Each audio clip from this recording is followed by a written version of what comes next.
Okay, Lishma, are you there?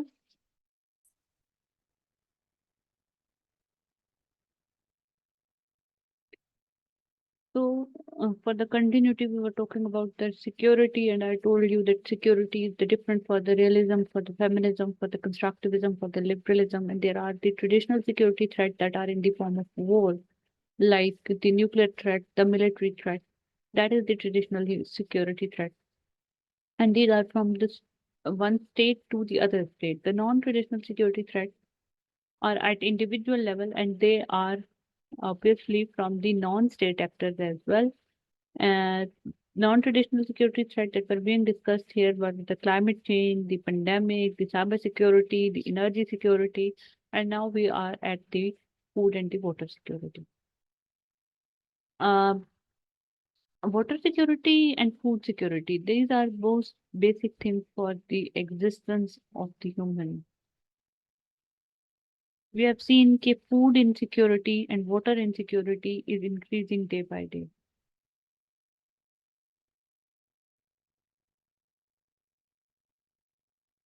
Water insecurity that caused the hydropolitics.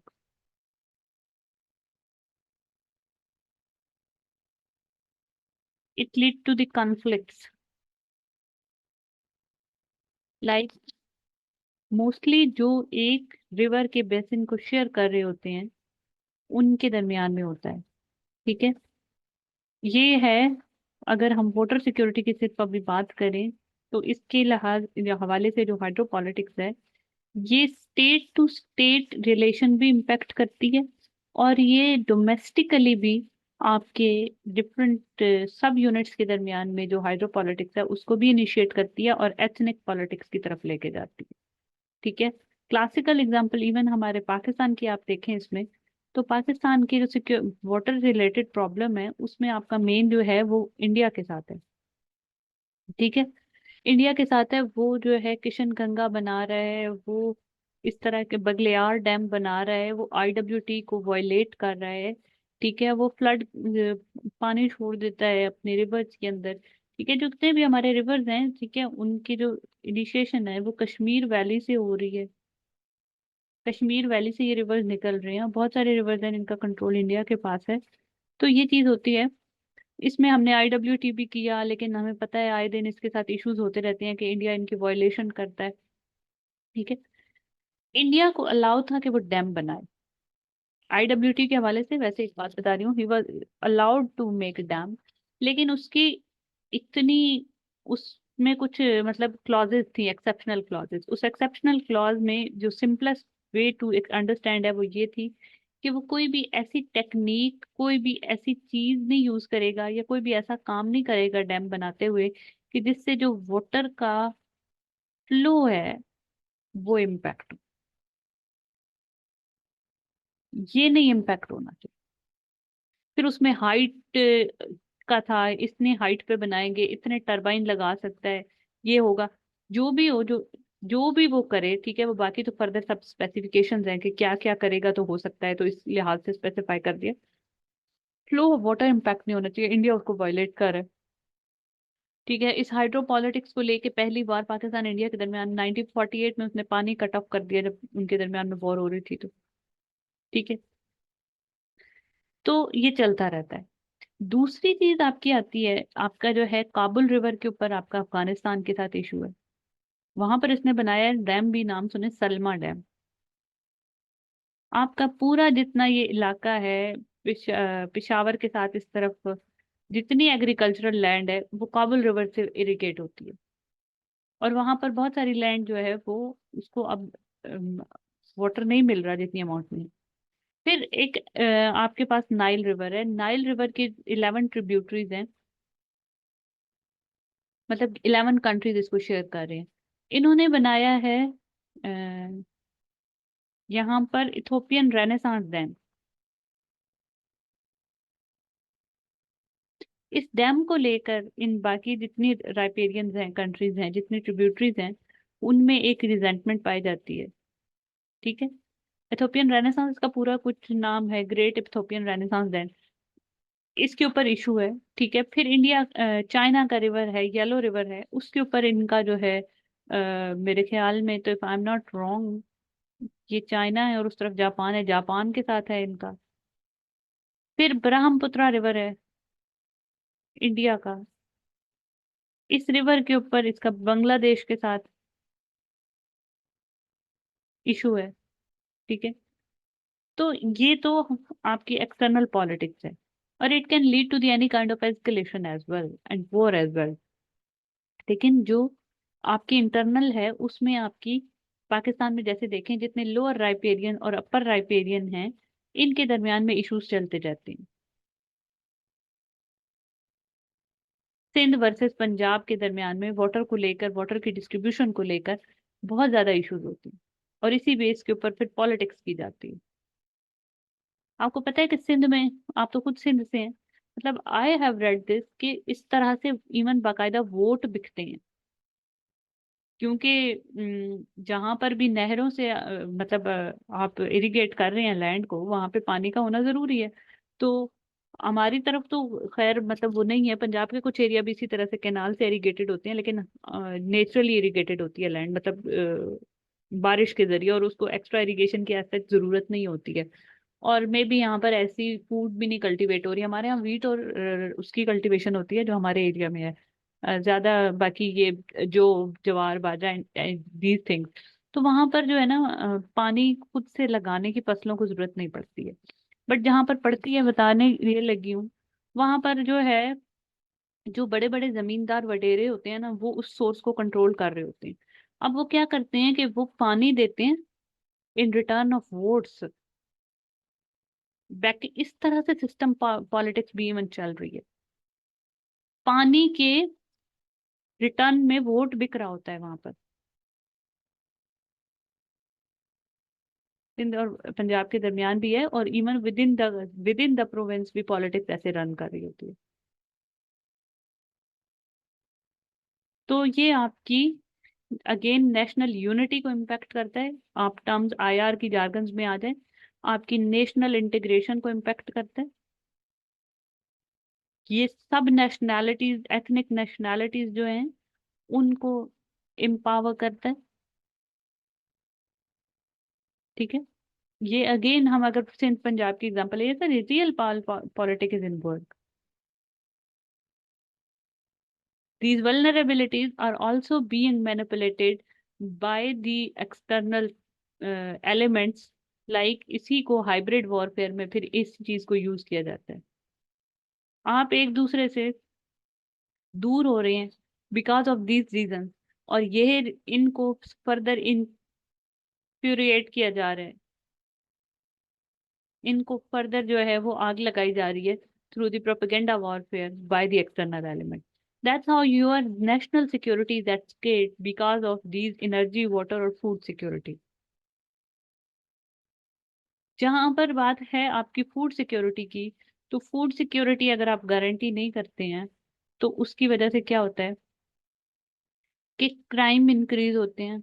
उसकी वजह से क्या होता है, लोग रेबेलियस हो जाते हैं।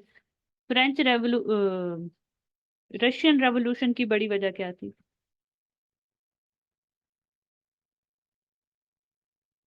जब तक लोगों को बेयर मिनिमम सस्टेनेंस मिलती रहती है ना, वहां पर बहुत बड़े इनकलाब नहीं आते हैं, बहुत कम होता है ऐसा। जब आप लोगों से उनकी रोटी छीन लेंगे ना, तो they will come on street,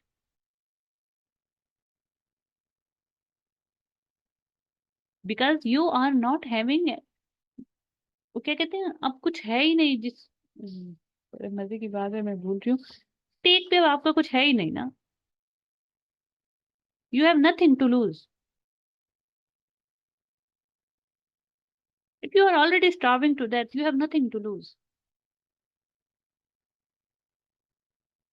तो फूड इनसिक्योरिटी, सिक्योरिटी नहीं, इनसिक्योरिटी मैं कहूंगी, food insecurity led to the crime, the rebellion, the violence. ठीक है।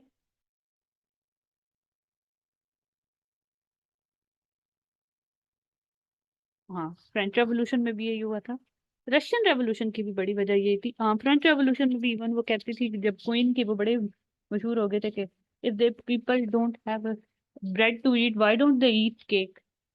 तो इससे और ज्यादा रिफ्लेक्ट होता था कि मतलब how oblivious is the elite class from this food crisis. And that's what happening nowadays in the world. आप इसको रिलेट करें, अब देखें फूड इनसिक्योरिटी को आप लेके जाएं और आपको यहाँ पर रशिया की यूक्रेन वॉर के साथ रिलेट करें और बताएं एग्जामिनर को कि रशिया के ऊपर बहुत सारी पेनल्टीज लगाई जा रही हैं, रशिया का बहुत तरीके से बायकॉट किया जा रहा है, बट स्टिल रशिया मतलब वीट की प्रोडक्शन करता है, और रशिया जो है यानी गारंटी करता है बहुत सारे कंट्रीज की फूड और एनर्जी सिक्योरिटी को।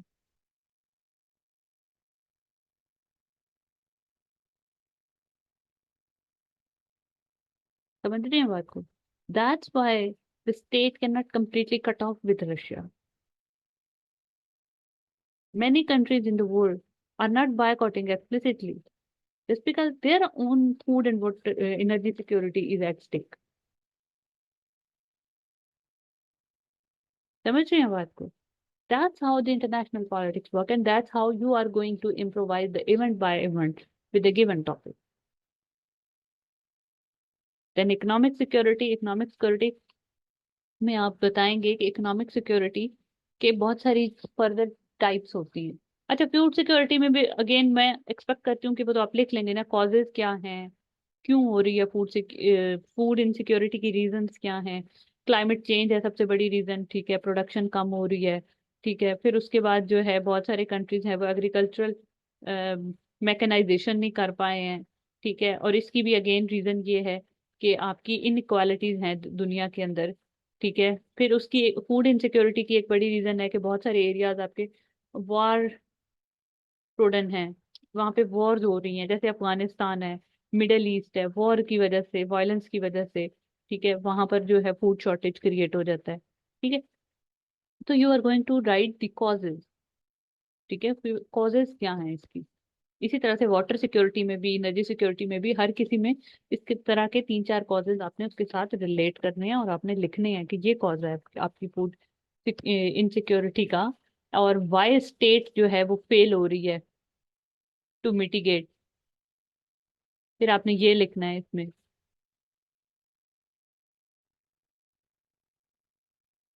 फिर हाउ टू इंश्योर, आपने ये लिखना है इसमें।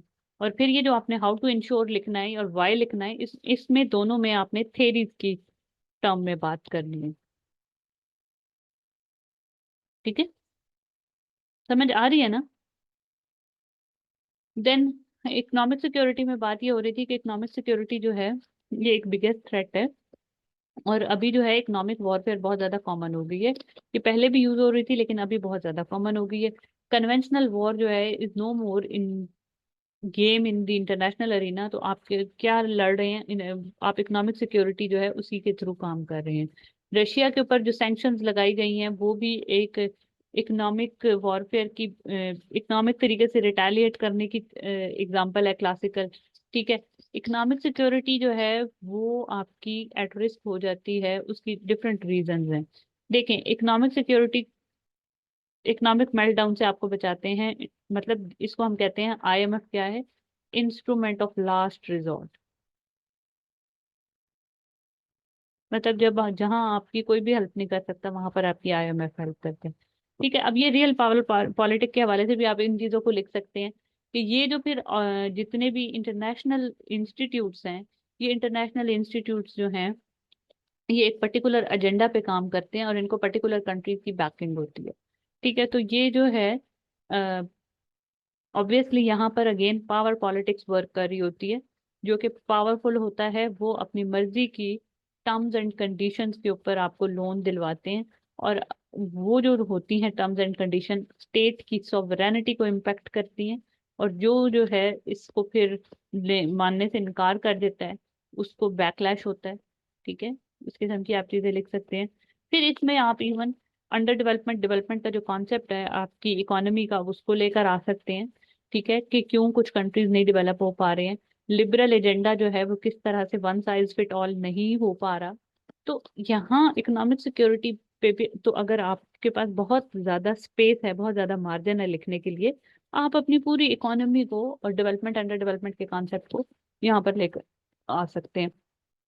फिर आप ये उसमें डिफरेंट उसके रीजन के, अभी जो है कोविड की वजह से आपकी इकोनॉमी पे इम्पेक्ट हुआ, फिर इकोनॉमिक स्लो डाउन हमें ऑल ओवर द वर्ल्ड देखने को मिला। ठीक है, तो ये सारी चीजें हैं। फिर उसके बाद श्रीलंका ने अभी जो है जिस तरह से डिफॉल्ट कर गया। ठीक है, तो ये सारी चीजें आप इसके अंदर मेंशन कर सकते हैं। देन ह्यूमन सिक्योरिटी है, ह्यूमन सिक्योरिटी की सारी यही डायमेंशन है। ह्यूमन क्या, सबसे पहले तो सिक्योरिटी फ्रॉम फेलो बीइंग है, कि आपकी लाइफ की सिक्योरिटी है, आप लाइफ के बाद आपकी water, food and water security है, आपकी as a human as individual इसकी इकोनॉमिक सिक्योरिटी है, साइबर सिक्योरिटी है। ठीक है, और हेल्थ सिक्योरिटी है। इसमें ये इसकी सारी डायमेंशन है, और ये आपने लिखना है। ह्यूमन सिक्योरिटी को इंश्योर कैसे किया जा सकता है। एक तो बात करते हैं राइट टू प्रोटेक्ट की। राइट टू प्रोटेक्ट की क्लॉज अभी जो है वो इंसर्ट की गई है यूएन के प्लेटफॉर्म के अंदर। तो राइट टू प्रोटेक्ट क्या है, कि जहां पर ह्यूमन राइट वायलेट हो रहे हो वहां पर हमें क्या करना चाहिए, इंटरवीन करना चाहिए। आइदर वो उसका अपना मामला है, नहीं ऐसा नहीं होगा कि स्टेट की सॉवरेनिटी और स्टेट अपने सिटीजन के साथ कुछ भी करते फिरे। तो ये इस चीज का उल्ट है, कि मतलब state is not allowed to do violence with its citizen. जहां पर भी ह्यूमन राइट वायलेट हो रहे हो वहां पर इंटरनेशनल उसको चाहिए वो इंटरवीन करे। तो this is known as right to protect. लेकिन राइट टू प्रोटेक्ट जो है उसके अपने कुछ ड्रॉबैक्स भी हैं। It involve the foreign intervention. मतलब बहुत सारी जगहों पर जिस तरह से यूएस ने किया, फॉल्स प्रोपेगेंडा फैला के कि यहाँ पर राइट टू प्रोटेक्ट की जरूरत है और आपने इंटरवेंशन कर दी। ये वॉर की जस्टिफिकेशन है एक किस्म की। ठीक है, फिर उसके बाद हमारे पास आता है कि ह्यूमन सिक्योरिटी को आपने मेजर कैसे करना है। तो ह्यूमन डेवलपमेंट इंडेक्स है, महबूबुल हक ने दिया था, HDI। ये जो कुछ इसके अंदर कैटेगरीज होती हैं कि वहां पर लोग death and mortality, birth and mortality rate कितना है, नियोनेट मोर्टेलिटी रेट कितना है, वहां पे लोगों की GDP कितनी है, अर्न कितना कर रहे हैं, एम्प्लॉयमेंट रेशियोज कितनी है, वहां पर हेल्थ सिक्योरिटी कितनी है, कुछ इस तरह के ये इंडिकेटर्स हैं। इनको मिला के और ह्यूमन डेवलपमेंट इंडेक्स क्रिएट किया जाता है। Rather than measuring the economy of the country in the term of GDP, measure the human development index and human happiness index. तो वो आपको बताएगा कि how much the secure humans are in an environment. Then आप यहाँ पर देखें कि अगर हमने बात की थी पीछे क्लाइमेट चेंज की, तो क्लाइमेट चेंज एक इशू है, जो मैंने आपको जैसे पहले बता दिया। अब लिबरल्स क्या कहेंगे, लिबरल्स कहेंगे कि इसका साइंटिफिक सॉल्यूशन निकालो थ्रू कॉपरेशन। कंस्ट्रक्टिविस्ट कहेंगे ये पब्लिक डिस्कोर्स है। ठीक है, तो अगर आप क्लाइमेट पॉलिटिक्स के ऊपर काम करना चाहते हैं तो उसको एज अ नॉर्म क्रिएट करें ताकि लोग मजबूर हो जाएं इसको करने में। इसी तरह से अगर वो कहता है कि ट्रेडिशनल सिक्योरिटी थ्रेट्स हैं तो उनको एम्पलीफाई किया जाता है बाय दी बोथ साइड। ठीक है, तो उसको डी एम्पलीफाई करने की जरूरत है। रियलिस्ट कहेंगे कि do not believe in taking the equal but differentiated responsibility. यही बात जो मैं कर रही थी कि आपको अपनी कॉस्ट पे दूसरों की अल्ट्रुइज्म की जरूरत नहीं है। ठीक है, फेमिनिस्ट कहेंगे women are duly impacted by their security must be prioritize. यानी एक तो ह्यूमन वुमेन सिक्योरिटी है, दूसरा जितने ये NTS हैं, जितने नॉन ट्रेडिशनल सिक्योरिटी थ्रेट्स हैं, उसमें वुमेन ड्यूली इम्पैक्ट हो रही है। अगर वाटर सिक्योरिटी है ना फॉर इंस्टेंस, तो वाटर जब जहां पर वाटर इनसिक्योर रीजन होगा वहां पर दूर दराज के इलाकों से पानी लाने का काम आज भी खवातीन करती हैं। It's not specific to the Pakistan और द एशिया। आप देखें डॉक्यूमेंट्रीज आपको पता चलेगा उसके ऊपर, अल जजीरा के ऊपर। ठीक है, जहां पर भी एनर्जी नहीं है तो वहां पर चूल गैस नहीं है तो वहां पर लकड़ियों पर आग जलाने का काम खवातीन ही करती हैं। ठीक है, तो women are duly impacted by these food and water and energy insecurities, so they must be prioritized. Marxist कहेंगे कि ये everything is because of the capitalism. Cyber security again, liberal cyber governance, international treaties, agreement. Realist कहेंगे कि state level के ऊपर आप अपनी cyber security को इनहेंस करें। फेमिनिस्ट कहेंगे कि इसमें वुमेन सिक्योरिटी, वुमेन की डाटा सिक्योरिटी, उनकी आइडेंटिटी थेफ्ट है, हरासमेंट है, ये इशू ज्यादा इंपॉर्टेंट है। कंस्ट्रक्टिविस्ट कहेंगे इस डिस्कोर्स को एजुकेशन में, पब्लिक ओपिनियन में लेकर आओ ताकि एक नॉर्म को शेप किया जा सके about the cyber threat and the preventive measures. समझ आ रही है ना लिशा? थोड़ा सा मैं जल्दी जल्दी बता रही हूँ। अगेन पेंडेमिक के बारे में रियलिस्टिक व्यू, स्टेट सिक्योरिटी है एंड सॉवरेनिटी। आपने इस चीज के ऊपर एम्फसाइज करना है। Self help and power politics, ये नहीं सेल्फ हेल्प आपने अपनी वैक्सीन जैसे खुद ही बनानी है, आपने इस पेंडेमिक को खुद ही काउंटर करना है। Don't look for the other. Balance of power, realist often emphasize the balance of power among the state. In a context of pandemic, they might consider how the distribution of resources and influence could shift due to changes in economic, technological, and health capacity. State must seek to exploit the vulnerabilities of others to enhance their own power. ये नहीं कहने का मतलब ये है कि जैसे कहते थे कि पेंडेमिक के टाइम पे कि अब जिसके पास वैक्सीन होगी वो ही मोस्ट पावरफुल होगा, वैक्सीन के ऊपर जो कैपिटलाइज करेगा, ठीक है, बैलेंस, पावर का बैलेंस उसकी तरफ शिफ्ट करेगा। तो यही सारा कुछ जो है रियलिज्म की थ्योरी है। इंटरनेशनल ऑर्गेनाइजेशन इन अलायंस, वो कहते हैं अलायंस बनाएं लेकिन अपने इंटरेस्ट में बनाएं और अपने नेशनल इंटरेस्ट को फोकस करें। पूरी रियलिज्म दोबारा यहाँ पर लिख दी गई है। लिबरल्स भी इसी तरह से किस तरह से पेंडेमिक को व्यू करेंगे ये आप देख लीजिएगा।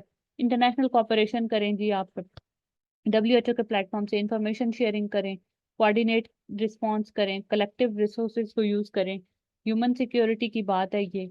सॉफ्ट पावर को यूज करें, डिप्लोमेसी को यूज करें। इंटरनेशनल ऑर्गेनाइजेशन एंड ट्रीटीज जो है इन चीजों को एनहांस करने की जरूरत है ताकि ग्लोबल हेल्थ को प्रायोरिटाइज किया जा सके। ग्लोबल हेल्थ इक्विटी होनी चाहिए, यानी सबको इक्वल हेल्थ सर्विसेज मिलनी चाहिए। साइंस एंड एक्सपर्टीज के अंदर कोलैबोरेट करें, मिल के रिसर्च करें, ट्रांसनेशनल नेटवर्क बनाएं, इकोनॉमिक इंटरडिपेंडेंस करें। तो लिबरल मतलब जो उनका है वो उसी तरह से वो बात करेंगे। अब ये कंस्ट्रक्टिविस्ट वो भी कि norms and identity, collective identity, social construction of threat, ideational factors जो हैं जो शेप करेंगे पेंडेमिक, जैसे बहुत सारी इसके बारे में कॉन्स्पिरेसी थेरीज थी, उनको शेप किया आपके आइडियाज ने पेंडेमिक के बारे में, वायरस के बारे में। ठीक है, ये गलत है, ये खामखा की बात कर रही हैं, मतलब इससे बहुत सारी आपको पता है जिस तरह से वायरस के बारे में कॉन्स्पिरेसी थेरीज थी। तो ये कॉन्स्पिरेसी थेरीज क्या थी? ये सोशल कंस्ट्रक्शंस थी, ये डिफरेंट आइडियाज था, डिफरेंट आइडियोलॉजीज थी। फिर इंटरनेशनल ऑर्गेनाइजेशन कैसे फाइट कर सकती हैं to combat this wrong ideologies. ठीक है, और उसमें उन्होंने क्या करना है, अगेन उन्होंने एक साइकिल के थ्रू सही आइडियाज को, सही आइडेंटिटीज को एंड नॉर्म्स को कल्टीवेट कराना है, अपने लर्न करना है, अडॉप्ट करना। Power of ideas in crisis management, again ideas are powerful, ideas are basis. अगर आप किसी के आइडिया और आइडियोलॉजी को शेप कर देते हैं फॉर द कोऑपरेशन, अगर उनको ये समझा देते हैं, ये आइडिया को आप लोगों को समझा देते हैं कि this is the problem that need to be answered collectively, आप नेशनली सिर्फ कुछ नहीं कर सकते। आपकी अगर नेशन सेफ हो भी जाएगी, पूरी दुनिया सेफ नहीं है तो आप सेफ नहीं रह सकते, बात तो ये है ना। और ये बात क्या है, ये एक आइडिया है। ये आइडिया अगर आप लोगों को समझा देते हैं तो आप जो है कल क्राइसिस को मैनेज कर सकते हैं। ठीक है, नॉर्म इंटरप्रेन्योरशिप की जरूरत है। ठीक है, तो this is how you can write a simple question of security in term of all your theories.